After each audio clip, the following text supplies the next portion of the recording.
हर महादेव। 12 ज्योतिर्लिंगों की कड़ी में आज मैं आपको 10वें ज्योतिर्लिंग श्री नागेश्वर ज्योतिर्लिंग के बारे में बताऊंगी।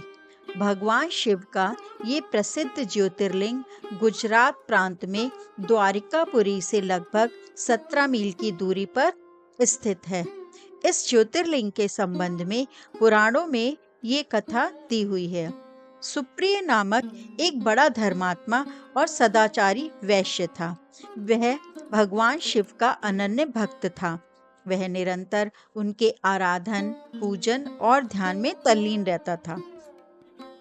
अपने सारे कार्य वह भगवान शिव को अर्पित करके करता था। मन, वचन, कर्म से वह पूर्णतः शिव अर्चन में ही तल्लीन रहता था। उसकी इस शिव भक्ति से दारुक नामक एक राक्षस बहुत क्रुद्ध रहता था। उसे भगवान शिव की ये पूजा किसी भी प्रकार अच्छी नहीं लगती थी। वह निरंतर इस बात का प्रयत्न किया करता था कि उस सुप्रिय की पूजा अर्चना में विघ्न कैसे पहुंचे। एक बार सुप्रिय नौका पर सवार होकर कहीं जा रहा था। उस दुष्ट राक्षस दारुक ने ये उपयुक्त अवसर देखकर उस नौका पर आक्रमण कर दिया। उसने नौका में सवार सभी यात्रियों को पकड़कर अपनी राजधानी में ले जाकर कैद कर दिया।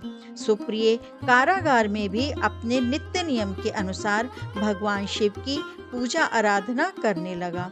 अन्य बंदी यात्रियों को भी वह शिव भक्ति की प्रेरणा देने लगा। दारुक ने जब अपने सेवकों से सुप्रिय के विषय में ये समाचार सुना, तब वह अत्यंत क्रुद्ध होकर उस कारागार में आ पहुंचा। सुप्रिय उस समय भगवान शिव के चरणों में ध्यान लगाए हुए और दोनों आंखें बंद किए बैठा था। उस राक्षस ने उसकी ये मुद्रा देखकर अत्यंत भीषण स्वर में डांटते हुए कहा, अरे दुष्ट वैश्य, तू आंखें बंद कर कर इस समय यह कौन सा उपद्रव और षड्यंत्र करने की बातें सोच रहा है। उसके ये कहने पर भी धर्मात्मा शिव भक्त सुप्रिय वैश्य की समाधि भंग नहीं हुई। अब तो वह दारुण नामक महाभयानक राक्षस क्रोध से एकदम बावला हो उठा। उसने तत्काल अपने अनुचर राक्षसों को सुप्रिय वैश्य तथा अन्य सभी बंदियों को मार डालने का आदेश दे दिया। सुप्रिय उसके इस आदेश से जरा भी विचलित और भयभीत नहीं हुआ। वह एकदम निष्ठ भाव और एकाग्र मन से अपनी और अन्य बंदियों की मुक्ति के लिए भगवान शिव को पुकारने लगा। उसे ये पूर्ण विश्वास था कि मेरे आराध्य भगवान शिव जी इस विपत्ति से मुझे अवश्य ही छुटकारा दिलाएंगे। उसकी प्रार्थना सुनकर भगवान शंकर जी तत्क्षण उस कारागार में एक ऊंचे स्थान में एक चमकते हुए सिंहासन पर स्थित होकर ज्योतिर्लिंग के रूप में प्रकट हो गए। उन्होंने इस प्रकार सुप्रिय को दर्शन देकर उसे अपना पाशुपत अस्त्र भी प्रदान किया। उस अस्त्र से राक्षस दारुक तथा उसके सहायकों का वध करके सुप्रिय शिव धाम को चला गया।